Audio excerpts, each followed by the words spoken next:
All right, Shalom.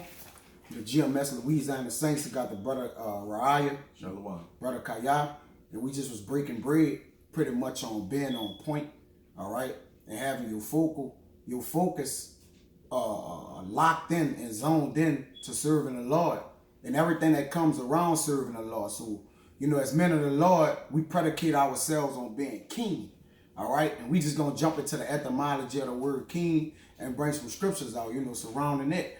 All right, but prior to getting started, as we always do, we want to give infinite honors and prayers to Yahweh, Bahashem, Yahushua, Bahashem, Rakakodash. Double honors to the elders and apostles of Great Millstone, and salutations to the items that's pushing the truth and sincerity. All right, Lord willing, this video will be edifying first and foremost to the hopefully elect and to those that cleave to the body. And as in being king, all right, is a trait that a man of the Lord must he must have, man. All right, because it's able to what? Give you eye self, is able to for you it basically have your instincts on a high level, man. You're able to spiritually maneuver through every situation. And when you're keen through Yahweh Bahashem Yahushai, whenever a situation comes your way, you analyze it as it's coming your way, and then afterwards you're thinking about it from many different angles, and then you know the right decision to get when you filter through the scriptures. So that comes with being keen, spiritually keen. Yeah, instinctive, because a lot of times on a block, when we're dealing with the gore and different things, we have to be keen, man. We have to be on site with everything, man. Able to like you say, dissect it, all right. And sometimes you got to be keen and nip things in the bud quickly, man. That you know how to make the adjustment. Because a keen man, he's a great adjuster. It's just like anything else, man. In life, you just adjusting to everything on the fly, man. And it is truth be going 100 miles per hour, man. 144 miles. It's 144. It'd be a million things going on the block, but we still got to lock in and make sure we still teaching the word of the Lord and truth and sincerity, man. And like you were saying, you got to nip things in the bud. A keen man or foresee a situation starting off small, but know that if it lingers on, it'll become a much bigger issue down the road. So just to not go down that road, you'll be keen, analyze the situation, and then come to the correct conclusion. So it'll just benefit you better further down the road. You don't get caught up in anything. That's right. Give me that Proverbs 13 and 15. Yeah. Proverbs 13 and 15. This is Proverbs 13, verse 15. Good understanding giveth favor. Yup. So good understanding giveth favor. All right. Who is blessed with the understanding on how to deal with the people of the world, man? All right, the men of the Lord. The men of the Lord is blessed with the understanding that helps them be prudent and wise in the sight of the people, man. All right, how to understand how to get in and out of things, how to once again maneuver. All right, maneuvering is a spiritual tactic, man. Okay, that a man must possess. Go ahead. And what Yahushua said, I sent you forth as sheep in the midst of wolves. Be ye wise as serpents. Be keen, because a serpent is cunning and knows how to maneuver and knows at the right moment to strike, but harmless as doves. Also being keen is putting up an image of you being harmless and unassuming, being a spiritual gray man, where nobody will give you a second thought, but you're giving every situation a second thought, so you can maneuver around it. That's right.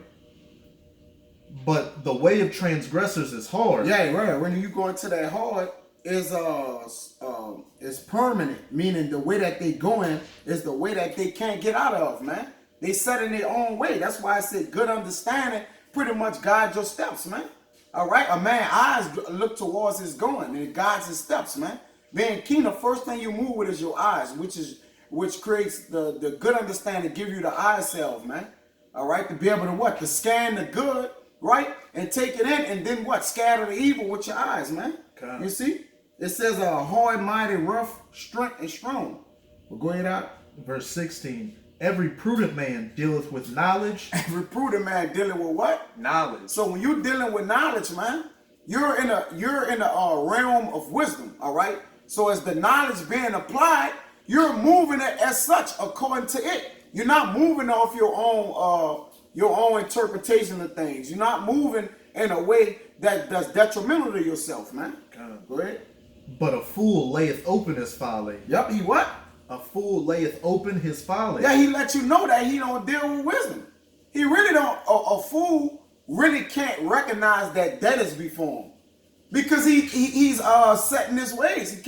He can't see ahead of him, man. What it say? A prudent man foreseeth the evil and hiding himself. God. But a wicked man, what? Pass on. The simple pass on and are punished. God. Because when you simple, you lay your folly in the open, man. You're not keen. You're not I keen. got a precept back here. Yeah, get that word keen after God. that.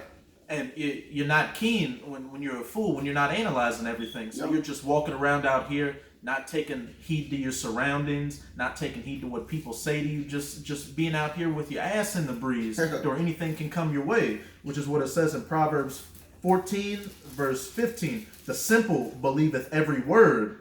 Hey, anything that comes their way, they don't analyze it and just take it at face value. They're not looking at a deeper level so people can get over on them and they can put things to the side that'll lead to a bigger issue down the road. But it says, but the prudent man looketh well to his going, being keen and observing everything from every different angle and aspect, and then filtering it through the scriptures. And to keep yourself from, like I said, a wise man foreseeth the evil and hideth himself, to hide yourself from bad situations and just keep moving forward. Yeah.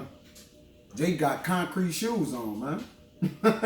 Jake just stuck, Jake stuck in his own walk, man. In his own way. That's why I say the way of transgressors is hard. It's permanent. They locked in the way that they walking. All right. They don't see no other way. All right. There's no avenue for protection for them, man. They just they believe their protection coming of their own strength and wisdom. Okay. Go ahead. This is the word keen in the online etymology, and it's from circa 1200s. Kine, from Old English, sine, bold, brave, fearless. Yep. That's another thing. That's a sign of a man of the Lord. He's going to be what? Bold. All right. And listen, the judgments of the Lord cause the men of the Lord boldness to manifest even more. Because look, we told you so. All right. And that's being keen. To be bold and brave, that's a keen man. Go ahead. And also to be bold in seeing a situation's not right and not worrying about what other people's opinions are about it, but you're bold to go forth it and correct it right on the spot, nip it in the bud. That's right, bro. From later Old English, clever. Clever, meaning what? Having tactics to like you said, the men of the Lord use righteous guile, to grab people and get them over to understand the word. All right, Paul did it. God, Paul was clever.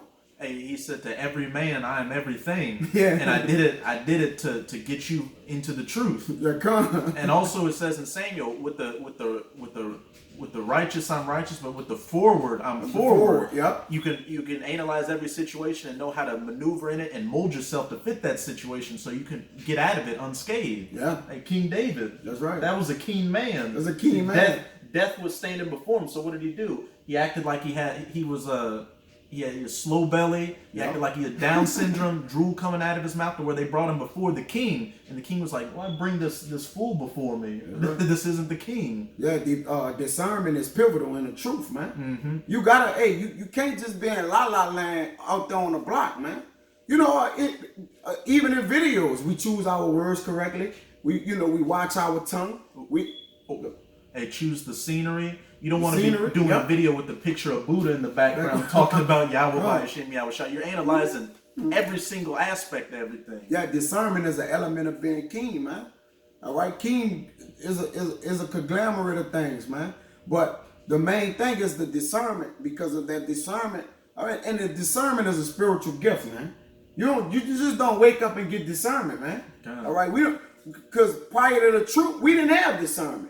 If you had discernment, you would have been following the laws, statutes, and commandments. You would have known. So it's something given to you. And like you say, it don't grow. I had it growing in me. The Lord gave you that freely, man. Which discernment, once again, man, is you have to utilize discernment to be a prophet, man. You got to do it.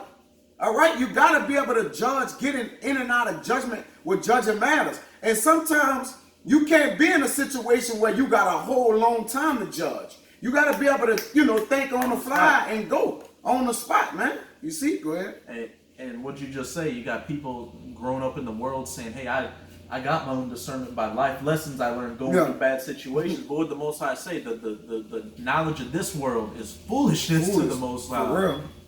Yep. Go ahead. In later Old English, clever, prudent, wise, intelligent. Intelligent. All right? Having intel towards things. Having the data and the information on it collected that you know how to go about it, man. How to speak it, you know what I'm saying? And that's what we do according to the scriptures, the intelligence of the scriptures. That's why Yahweh shall say that I'm gonna open your mind to understanding the scriptures. I paraphrase that. Go ahead, let me get it. Okay. But listen to this. In the common Germanic, cognate with Old Norse ka'in, skillful, wise, skillful. Get Wisdom of Solomon 1. Okay. I know Sirach 1 and I believe it's 19. All right. Yeah, keen man is good. That good understanding, giving favor, man. Let me see. Wisdom raineth down skill. Yeah. Okay. This is Sirach chapter 1 verse 19. Wisdom raineth down skill and knowledge of understanding, and exalteth them to honor that hold her fast. Like point blank period. Wisdom raineth down skill. And we know that Yahweh Shai is the word, and he's the one that sent the comforter to us to give us wisdom, to rain down that skill, to help us to be wise as serpents and harmless as doves, to be spiritually keen, to maneuver ourselves through any situation out here. Like a man of the Lord shouldn't be getting caught up in situations that some 2/3 in the world should get caught up in. Yeah. You shouldn't be making a fool of yourself before these people and before yourself in your daily walk. Yeah, come. Read it again, because I got that what I had paraphrase. Con. Sirach 1 and 19. Wisdom raineth down skill and knowledge of understanding, and exalted them to honor that hold her fast. Then when you get exalted to honor, you get promoted. The law to be promoted is being exalted to honor, meaning the Lord is finding favor on you. All right, and it says in Proverbs 13 and 15, good understanding give favor. So the more you build in your understanding and you walk according to Yahweh Bashim Yahushua, he start to give you favor. He start to open up your senses, your keenness, your discernment, the way you will and deal. The Lord make you charismatic. Different ways to gather and get people and hook people on the word. But this Luke, and it's all done by the Lord. It's not you. That's why I say good understanding showeth favor. All right. This Luke 24 and 45. It says, then open ye their understanding that they might understand the scriptures, man. You see, he opened them up that they may be keen and know how to utilize and do certain things, man, regarding the scriptures. So it wasn't those men, it was the spirit that was working in them. That's why I said it promoted, exalted them to honor, man. When you get up, go ahead. Keep going. Yeah, read 17. No, that's it. Yeah, read 17 and Proverbs 13 and 17. This is remember, we on wisdom too. It says exalted her to honor. Because wisdom rained down skill, right? All right, go. Proverbs 13 verse 17. A wicked messenger falleth into mischief, but a faithful ambassador is held. Right, because a wicked messenger, he not going to be keen in dealing with the words of the Lord, being upright, man. All right, teaching the doctrine right. That's why he's a wicked messenger. You can always fall into mischief, meaning you can always fall short of pleasing the Lord, man. All right, you're going to fall into traps, into snares, because you basically a messenger of your own self, man. You see? Give me Ecclesiastes 10. Well, give me the 1 Samuel 18 and 14. This is 1 Samuel 18 verse 14. And David behaved himself wisely in all his ways, and Yahweh was with him. How can you behave yourself wisely in all your ways? When you behave yourself wisely, you keep your feet from mischief. You see?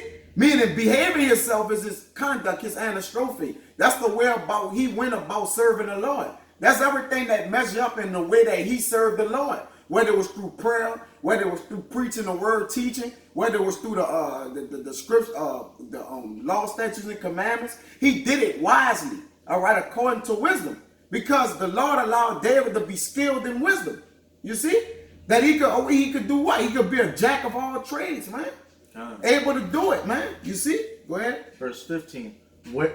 Wherefore, when Saul saw that he behaved himself very wisely, he was afraid of him.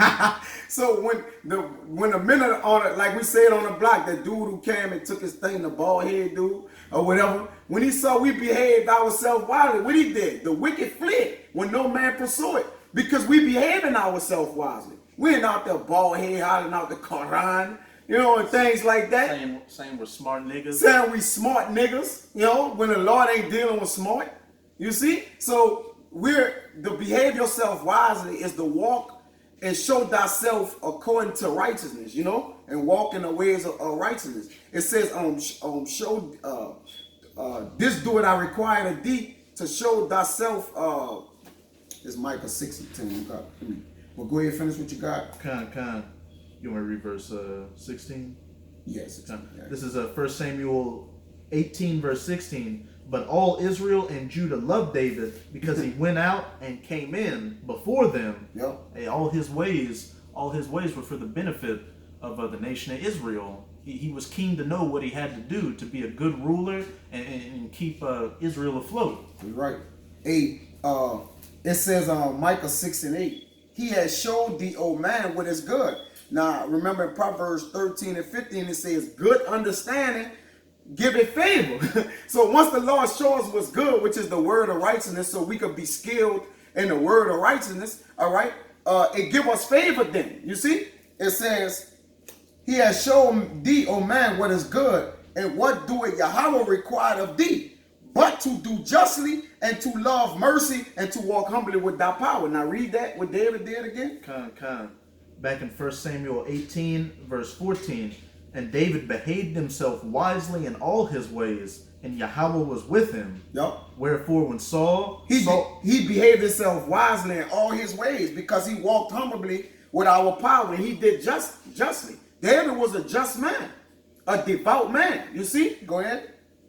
Wherefore, when Saul saw that he behaved himself very wisely, he was afraid of him. Because what? The men of the Lord come about with righteousness and it scatter evil away, man. All right? It flees it make darkness flee, because it shine light on it, man. Whenever light hit darkness, you know it open it up. Go ahead. Especially when it hits a bunch of wicked cockroach people out there. Yeah. When the light hits a bunch of, they go and hide away in another dark hole somewhere. That's right. Go ahead. Verse 16. But all Israel and Judah loved David because he went out and came in before them. Yep. Hey, in Micah 6:9 it says, Yahweh's voice cried unto the city, and the man of wisdom shall see thy name, man. You see? The man of wisdom, the king man. All right? It says, hear ye the rod and who had appointed it, man, which is the Most High. Go ahead. You finishing that? Come. Get Ecclesiastes in the Bible, 10 and 10. Come. This is Ecclesiastes 10, verse 10. If the iron be blunt and he do not whet the edge, then must he put to more strength. So when you're dealing with this word, right, and you're not as sharp as you need to be, because remember, keen means what? It's sharp. It means sharp. To be skillful. Yeah, it'll be on point. You said it. You went to it. Oh, read it where it say. Read it where it say that. Yeah. It says the physical meaning: sharp, sharp pointed, sharp edge. Yup. To be sharp. All right. To be sharp pointed, sharp edge. Let me see if they got. What does it say? This word is sharper than any two-edged sword, cutting to the dividing asunder of things. Oh, go to the definitions. Roll down and go to the definitions and read all of them. Go down. Read all of them. These are the definitions of keen. Very good. Very good. So a good man showing favor. All right. Go ahead.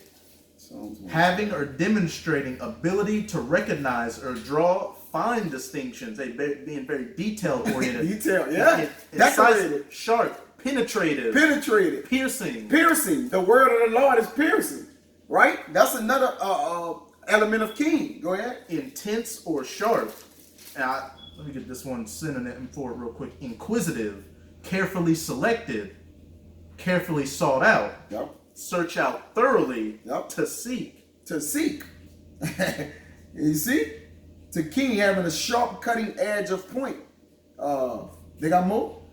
Express grief verbally, a funeral lament sung with loud wailing, and that's pretty much it. Yeah, come on. So keen, very good. Having or demonstrating ability to recognize or draw fine distinctions, man. Being distinctive in everything you're doing. Separating the good from evil. Because it says, a man of 4 A's discern the good and the evil. He able to know what to put his hand to and what to put his hand against. All right? To be opposed to. And he know what to impose himself on, man. You see? Where you was reading that? Back in Ecclesiastes 10:10, read it again. Yeah. This is Ecclesiastes chapter 10, verse 10. If the iron be blunt and he do not whet the edge, then must he put to more strength. Yep. But wisdom is profitable to direct. So wisdom is the key element to direct, man. All right? Because even the physical things you may struggle with. But wisdom, all right, if you going according to how she is, you're going to do her with ease, you know? You're going to have an ease. You're going to have favor from the Lord to distribute her easily, man. Like the wind, you know? It's going to go where it's listed, all right? That's understanding that wisdom is profitable to direct. It's profitable to you to direct wisdom, all right? It's easier in your life, man. Give me, you finished? Give me Psalms 112 and 5. You mind if I... Good? Yeah, you got it. This is Proverbs chapter 1. I'm going to start at verse 2. To know wisdom and instruction, to perceive the words of understanding, to receive the instruction of wisdom, justice and judgment and equity. The points in verse 4. To give subtlety to the simple, to the young man, knowledge and discretion. And using subtlety. Being keen is subtlety, man. It's a righteous of subtlety according to the scriptures. Many men in the scriptures use righteous subtlety, man. Because most people take the serpent was a what? He was a vile, he was subtle, but he was vile in wickedness. And the knowledge of wickedness is not wisdom. All right, so you got to be able to identify what is wisdom so you can be able to direct it, man. All right, that's what it makes it profitable to you, man. When you're directing righteous wisdom, man, and knowledge, which you can only direct righteous wisdom and knowledge. You can't direct wickedness, man. Wickedness and wisdom. Using discretion, you see? Ooh, I got that. That's in Psalms 112 and 5. You mind if I get the word discretion?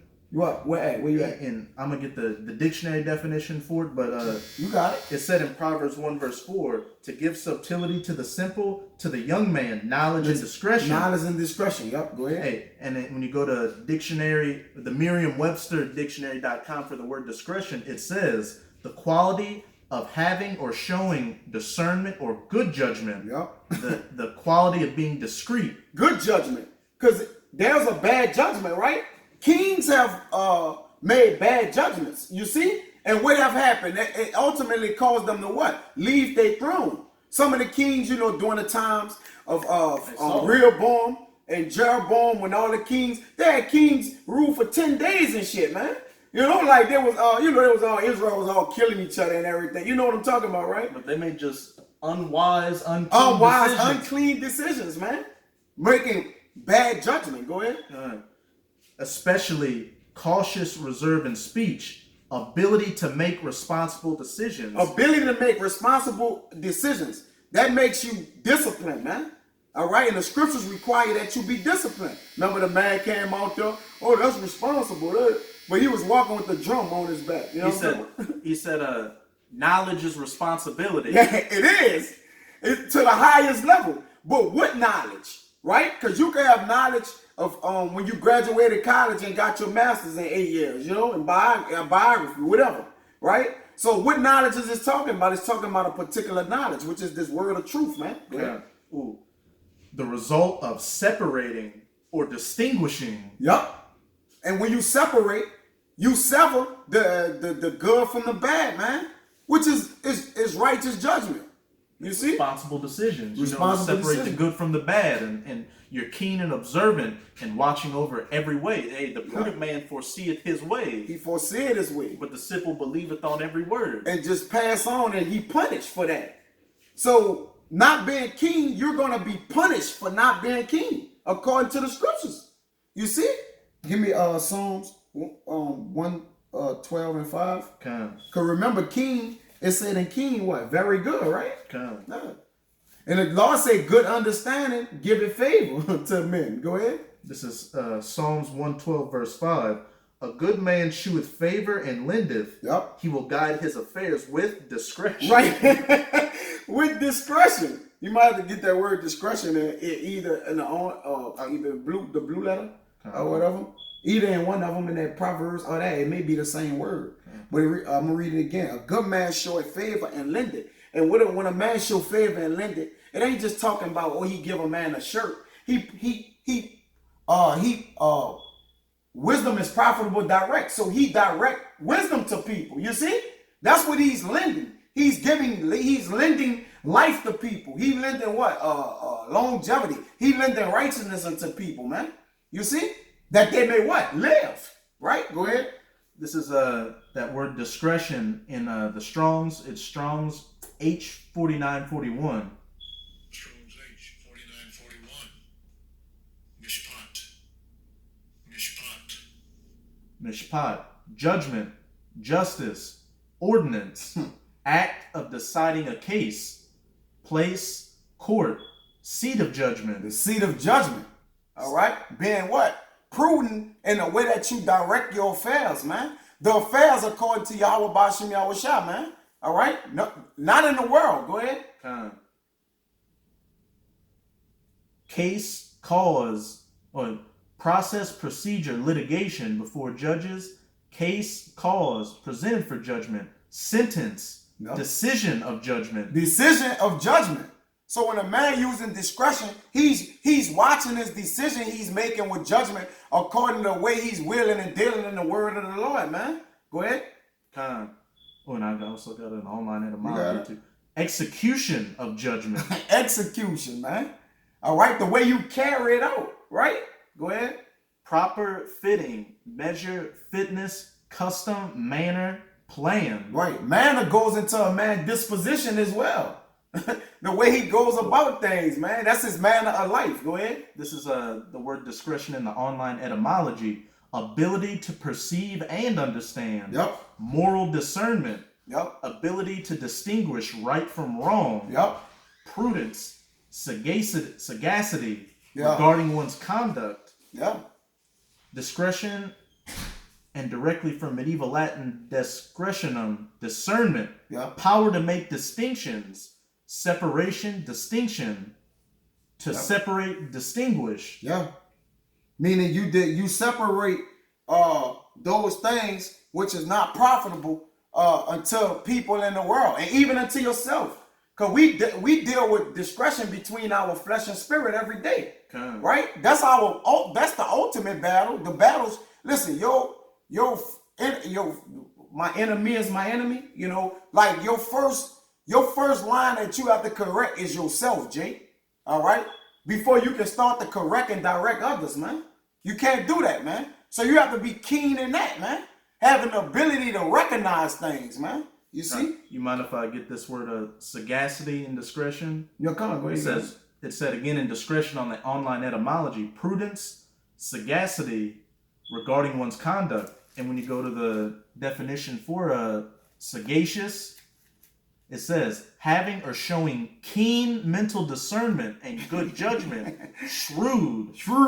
And some synonyms for it is wise, clever, intelligent, knowledgeable, sensible, discerning, perceptive, shrewd, prudent, politic, insightful, philosophical. It even says streetwise on there. Streetwise, man.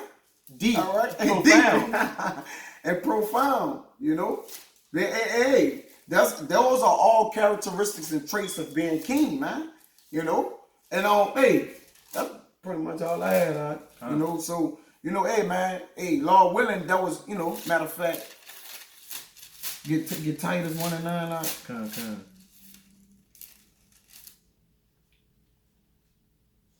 Yup.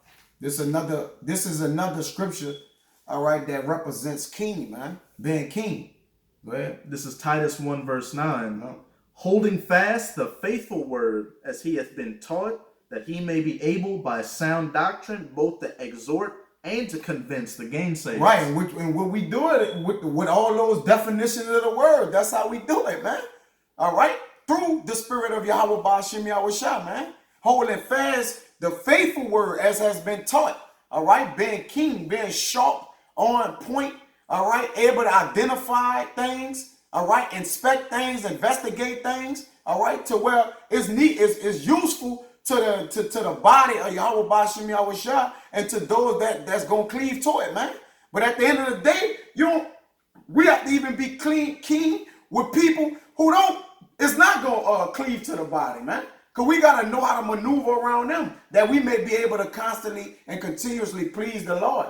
Instead of falling victim to them, because we got in our feelings and just throwing our whole crown away for nothing. Go ahead. Hey, as I said at the end of Titus 1 verse 9, that he may be able by sound doctrine both to exhort and to convert the gainsayers. Yep. And when you go back to that word sagacious and go to one of the similar words for it, it was politic. Mm. And when you go to the dictionary definition for politic, it says sagacious in promoting a policy.